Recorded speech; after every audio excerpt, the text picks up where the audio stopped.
It came to light for y'all that this dude wanted me dead way before I came to YouTube. I'm not the type of dude that you can come up on like. Bro, listen. We out here what kind of content? You're not gonna tell me what to do. You can't come up on me. Bro, listen. If you come up on me, I'm gonna knock you the fuck out. That's what I say. You don't do what I say. That's what I say. Bro. That's what I say. No. Gene Deal has come under heavy fire from Diddy's loyal followers after daring to speak his truth. But this time, Katt Williams has stepped forward, standing strong beside him. It's not the first time rumors have circulated about Diddy allegedly trying to silence or retaliate against Gene and Katt. Now, all eyes are on Gene once again, as whispers grow louder that he's being deliberately targeted. The tension is undeniable, and every new revelation only adds more fuel to the fire. With emotions flaring, alliances shifting, and the public demanding answers, one thing is clear: this story is far from over.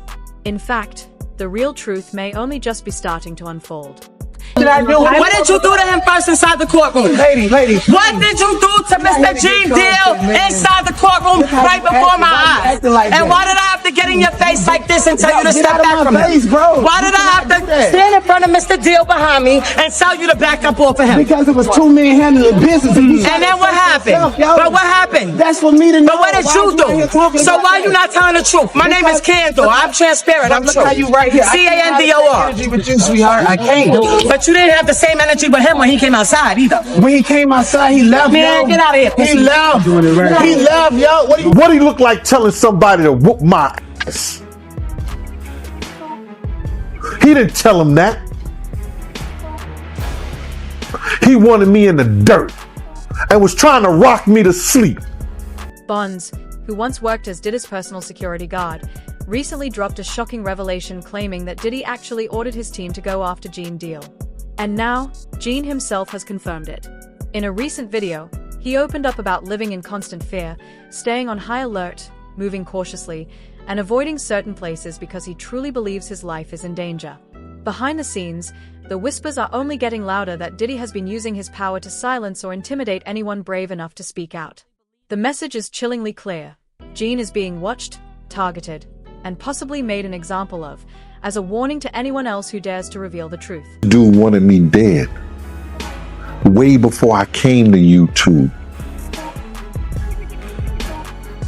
Because I was having meetings with serious dudes in the street. And he refused to sit down. So what did he do? He tell his security team. He didn't tell the NYPD officers. He didn't tell the Department of Correction officers. He didn't tell none of the parole officers or anybody he had working for him that was officers. He told street dudes who had did dirt in the street. When y'all see Gene, y'all do him dirty. Y'all beat him up. He ain't tell him to beat me up. What I look like getting beat up? What a grown man look like? Somebody smacking him around, hitting him and all this shit like that. I ain't taking no ass whooping. I ain't took an ass whooping since the fucking doctor spanked me on my fucking ass. I ain't took an ass whooping since my mom and my daddy. When they stopped taking it, I guess I'm got amnesia. I don't know what an ass whooping look like or feel like. The truth behind this situation appears far darker than anyone imagined. Diddy's alleged actions seem to go well beyond simply targeting Gene Deal. They look like part of a calculated effort to send a message and reassert control over anyone bold enough to defy him. Yet, even as the tension rises and intimidation tactics escalate, Gene refuses to back down. He remains outspoken, fearless, and unwavering, standing firm with the same defiant confidence that's earned him the respect of countless supporters. No matter how much pressure is applied or how far Diddy's reach may extend, Gene has made one thing clear. He will not be silenced, he will not break, and he will never let anyone rewrite his truth. I got a booking number, then you do an interview. I answer any of your questions. I ain't got no problem of answering anything that you want to know. All you got to do is pay my fee and I'll be there. He said, well, you ain't going to tell me how to get the contact. And as soon as he said that, and he came like he was coming close to me, I took it back to 92. Wu-Tang. Protect your neck. And that's all I'm gonna say. I took it back to that. I took it back to 1992 Wu-Tang. Protect your neck. And he know what I'm talking about. Then when I did that, then next thing you know, a girl came, the guards started coming and stuff like that. And he told the guards, yo, watch the camera. He hit me. That's what he said to the guard. So one guard was like this. One guard got in front of me and I moved. He said, yo, Gene. He said, yo, Gene, because he know me. He said, yo, Gene, you could just knock me down, bro. Just take a couple of days and get up out of here. And so I was leaving. So he ran and got his camera, and then somebody called my name. He called my name like that. I turned around and I just said to him, I said, yo, bro, I'm not that dude that you could just run up on. I'm not that dude that you could say whatever you want to say. I'm a grown man. You understand? I'm not that dude that you can say whatever you want to say to, because if you run up on me, I'm going to knock you the F out. And that's how that went, bro. And there's nothing I'm proud of. You understand? But you don't talk to grown men. I don't care what kind of YouTube show you got. I don't care what kind of, you want to go viral, you want to do this and you want to do that. You conduct yourself as a gentleman. You want to call yourself a reporter. You don't see all the reporters who went to school. You don't see all the reporters who got their degrees, who got, you know, who worked up the ladder to become who they are, yelling and screaming and cursing and saying all kind of crazy shit to people. You don't see that. But if that's what you choose. Eugene had seen this storm coming from a mile away. 4 years, he knew the day would arrive when Diddy's patience would wear thin and the pressure to stay quiet would reach its breaking point. Insiders had already warned him, urging him to stop revealing the truth and to keep certain secrets buried where they've always been. But these weren't just friendly cautions. Diddy's inner circle has long been known for making sure people understand just how far they are willing to go to protect their image. In the ruthless world of Hollywood, powerful figures rarely tolerate threats to their reputation. And history proves that those who dare to speak out often pay a steep price. Even Katt Williams learned that the hard way. His boldness and refusal to play by the rules came with serious personal consequences. A harsh reminder that in this industry, telling the truth can be a dangerous game.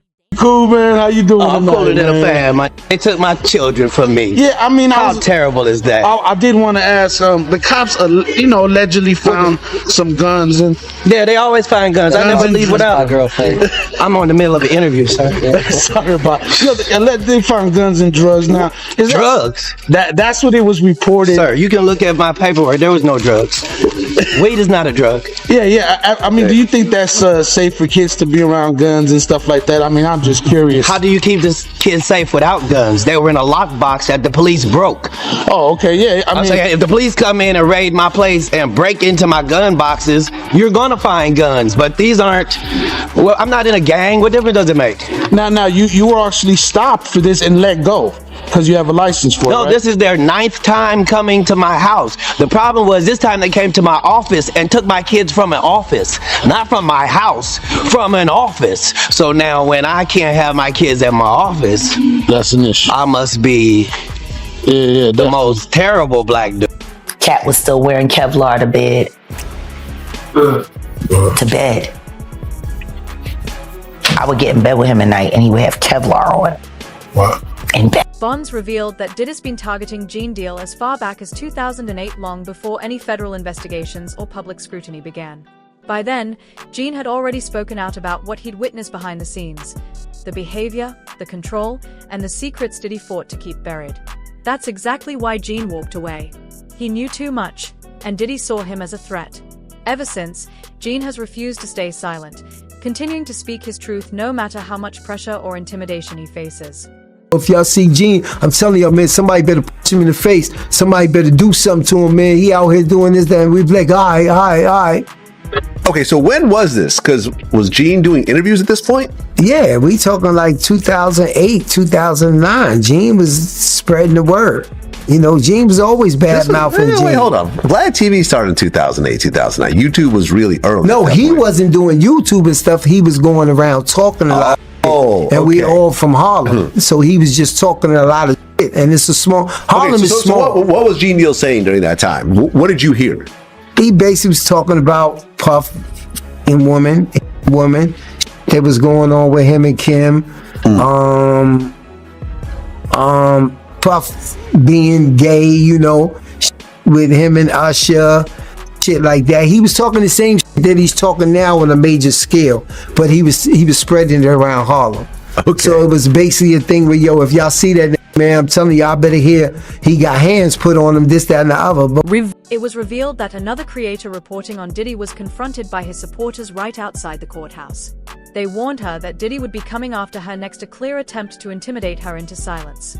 What made the moment even more disturbing was that the entire confrontation unfolded in plain sight of the police. Yet, no one stepped in or tried to stop it, sending a chilling message about just how deep this intimidation runs and how far some are willing to go to protect Diddy's name. Dog will holler. A hit dog will holler. So listen, let me just tell you something, right? Because this is an interesting point that Lovely T actually point up. All the people with money, power, influences, Diddy's equal. They refuse to come and support this man because they know something was wrong. But there are a million broke, dusty, desperate men out here trying to bully. It was a travesty. It was an all-out circus. Everybody, including myself, are running to safety. I've got a question for you, Tisa Tales, and everyone's going to want to know this. You're in a car right now. You had to leave the courthouse. Why? I had to leave the courthouse because Diddy's supporters were out of control. The first time I ran and did my live, of course, I had 2 armed security guys. Everyone told me, the people in the courthouse is like, make sure you have security. There's a lot of weird stuff going on. It wasn't just me, but I'll tell you what I experienced. Diddy's supporters surrounding me, threatening me, saying that they were going to hurt me.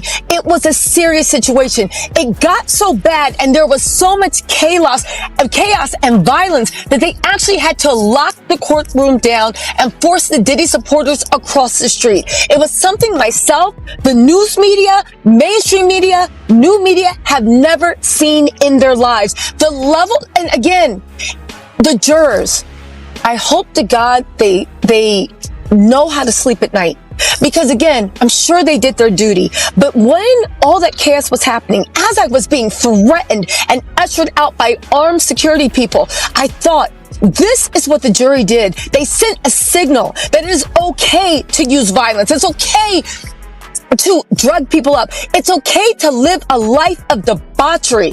It's okay to do whatever you want. Because guess what? If you work hard enough and you have enough money and enough delusional fans and you have ingrained yourself in culture enough that you can do whatever you want. And 12 of your peers will look the other way. Again, this jury was shocking. Tisa Tales, when you say that Sean Combs' supporters threatened you, what were they saying? They were saying, you effing B, we're going to kill you, you effing B. Apparently I work for the feds. You're a plant. You made this all up because of you. Again, they're not. And Jean isn't the only one feeling the heat. Last year, Jamie Foxx reportedly suffered a serious health scare, one that some have quietly linked to Diddy. Not long after Jamie spoke out, things seemed to spiral even further. It's becoming hard to ignore the pattern. Those who question or challenge Diddy often seem to find themselves suddenly surrounded by chaos. In Jamie's case, that tension turned physical when he allegedly required stitches after an altercation involving one of Diddy's own supporters. The coincidences keep stacking up, and with each new incident, the mystery deepens. Just how far does Diddy's influence truly reach? Fox was injured during an altercation at a Beverly Hills restaurant. Fox is speaking out about the incident, which is being investigated by police. It comes just days after the Oscar winner revealed for the first time that a brain bleed caused him to suffer a stroke last year. Here's ABC's Phil Lipoff. Tonight, actor Jamie Foxx is recovering after an altercation at his birthday dinner in Beverly Hills left him needing stitches. Local police received a call about an incident at the high-end Mr. Chow restaurant near Rodeo Drive just after 10 p.m. Friday night. A representative for the actor saying someone from another table threw a glass that hit Foxx in the face. It's unclear whether Foxx was involved in the fight or merely a bystander. No arrests were made, but the investigation remains ongoing. It has already been an eventful month for the Oscar winner. In his recently released Netflix stand-up special, Foxx opened up about the mysterious health crisis that put him in the hospital for several weeks last year. I was fighting for my life, but I'm here in front of you. Foxx telling the audience a doctor gave his family a grim diagnosis. He told my sister some horrible news about her big brother. He He said he's having a brain bleed. Has led to a stroke. But now, the actor is proud he beat the odds. I said I couldn't walk, but look at me now. And Lindsay Fox appears to be keeping this positive attitude through this latest incident, writing on social media this morning, "The devil is busy, but I'm too blessed." It's becoming increasingly clear that anyone who dares to expose Diddy's past ends up facing serious consequences. Keith D., the former gang member who once linked Diddy to Tupac Shakur's death, later found himself targeted in prison under highly suspicious circumstances, ones many believe were far from coincidence. His explosive allegations directly pointed to Diddy, claiming there was a multi-million-dollar payoff connected to Tupac's murder, a revelation that sent shockwaves through the hip-hop world. And with every new incident, the pattern becomes harder to ignore, suggesting that those who speak out against Diddy often find themselves trapped in a dangerous cycle of retaliation. Update now on Dwayne Keefe D. Davis. He's charged in the murder of Tupac Shakur. Davis was in court again this morning after a fight with another inmate. Fox 5's Mike Allen walks us through what happened. Dwayne Davis is answering for a jailhouse brawl. Here's what court records show, along with images from surveillance video released by Las Vegas Justice Court. On December 23rd, Davis was being escorted back into his cell when another inmate, Rockland Hamilton, who's also facing a charge, is standing to the right by a sink in this room. Hamilton walked over to Davis and squared up, looking ready to fight. They started throwing punches and grappling, and the officer escorting Davis called for backup, gave verbal commands too. Homie CC, a well-known celebrity security guard, revealed that he's faced several unexpected health scares ever since he began speaking out against Diddy. In his interview on Piers Morgan Uncensored, he claimed to have received direct threats warning that those who challenge Diddy often experience strange, unexplained consequences. He even went so far as to question whether Kim Porter's sudden and tragic death was truly a coincidence, hinting that there may be far more happening behind the scenes than the public has been led to believe. Sounds familiar. You know, along this path, I've been poisoned 3 times. My toxicology report showed cyanide, and you know, cyanide metabolizes into pneumonia in your body. So I've had pneumonia on 3 occasions. You know, and these problems didn't start for me until I started to speak out about people like this. You know, it's been a hard time to line up this interview because the last time I was scheduled to be in this interview, randomly our car gets hit from the side by a blacked out vehicle, no license plate. That's happened 3 times this month so far. Really? Somebody didn't want me to do this interview. Yeah, somebody didn't want me to do this interview. You know, I'm somebody where I've had FBI come to my house before and tell me they found a threat against my life. So, you know, I'm well versed in this world. But you know, I got round the clock security. One of them was sitting right here with me right now. This is a dangerous game people are playing, and it's a good feeling for me to see the justice system prevail. And some people deserve retribution. You clearly feel that Sean Combs over the years has made people disappear. Right.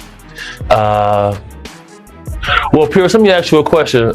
From your journalistic perspective, have you ever noticed how in this industry, people untimely meet their demise as soon as somebody else seems like they're having a problem?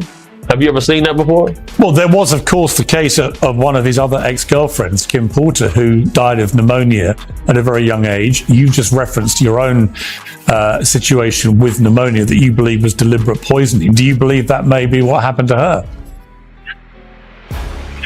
Why are so many people coming down with pneumonia? Why is that happening to everybody? What is that about? Where have you ever seen this many cases of pneumonia associated with one situation? So, you know. There were rumors. I'm not saying. Well, I was going to mention on this that there have been rumors circulating online that Diddy may have poisoned Jamie Foxx, which caused his 2023 hospitalization. In his Netflix show, he compared Combs to the devil. in revealing his near-death experience after a brain bleed and stroke. He said, I say this all the time. I saw the tunnel. I didn't see the light. It was hot in that tunnel. Have I gone to the wrong place? I looked at the end of a tunnel and I thought I saw the devil saying, come on. Despite the threats and relentless pressure, Gene remains completely unshaken. In multiple interviews, he's made it clear that neither Diddy nor his supporters can scare him into silence. Committed to revealing the truth, Gene stands firm in his mission, refusing to let fear or manipulation dictate his voice. He's seen too much to ever turn back now. And with more people finally starting to listen, his determination has only grown stronger. Even the recent confrontations outside the courthouse haven't fazed him. Gene recognizes them for what they are: desperate intimidation tactics, and has made it clear he won't let them win. And God knows I could bodyguard myself with his blessings. I could bodyguard myself with his blessings, bro. I'm not worried about that. Nothing beats an ambush, and I know that. But I'm not worried about his shit. People just need to talk about something. They want to have something to say, man. Oh, Gene gotta be worried, so like that. So, shouldn't I have been worried when he was out here on the street? When he was out here on the street, I should have been worried. Yo, bro, August the 14th, 1999. High-speed chase in Harlem. You understand? I didn't know that he didn't send nobody after me then. Cause niggas do that shit. They'll send something at you. I've seen dudes that do shit and they have niggas right there in the same clique and they didn't even know he did it. So how I know those 4 guys, 5 guns to my head wasn't sitting by him. When Roger Bonds come and say later that Diddy wanted something done to Gene Deal. Even before the trial began, Diddy was reportedly trying to silence Gene. While serving time in prison, he allegedly had members of his inner circle reach out to Gene, offering money in exchange for his silence. But after spending more than a decade working closely with Diddy, Gene knows exactly what he's capable of and is not easily intimidated. Instead of backing down, he's chosen to speak out louder than ever, determined to expose the truth no matter who tries to stop him. Tried to get you to stop talking about him. This is relayed to me by Kirk Burrows. This guy is like this with Diddy. You seen him on Drink Champs with him. You see him walking the streets in Miami with him, the whole 9 yards. So I'm saying to him, what does he want to talk to me for? He ain't got enough to say. He ain't got nothing to say to me. He said, yo, Gene, he said enough is enough. You know what I'm saying? Enough is enough to what? And I told Kirk Burrows, I said, yo, if he wanted, I said, he don't want to talk to me for himself. He wants to talk to me for Diddy. And I ain't got nothing to say to him. He ain't said enough is enough to Wolf Mother when he cursed out and told her all kinds of shit. Did he say enough is enough to Big's mother? What do you mean enough is enough? And that's how that conversation went. How did you feel about it after you were done? I felt that, like, because they must have got at Kirk Burrows, because Kirk called me with the bullshit. Well, you got to fix that. You know this, man. God, excuse me. Listen here, bro. I don't care nothing about none of these industry cats and what they do and how they do it. That's their business. You understand? I don't tell a man how to screw his wife and how to spend his money. You don't tell me what I got to do with my time. Point blank. Do you feel like at some point Diddy could try to come after you or do something, you know, being that he's went after a lot of people, you know, he's did a lot with exposures. You make yourself vulnerable to all kinds of attacks, seen and unseen. What happened to my friend? When he passed away, there was $250,000 on my head and $150,000 on his.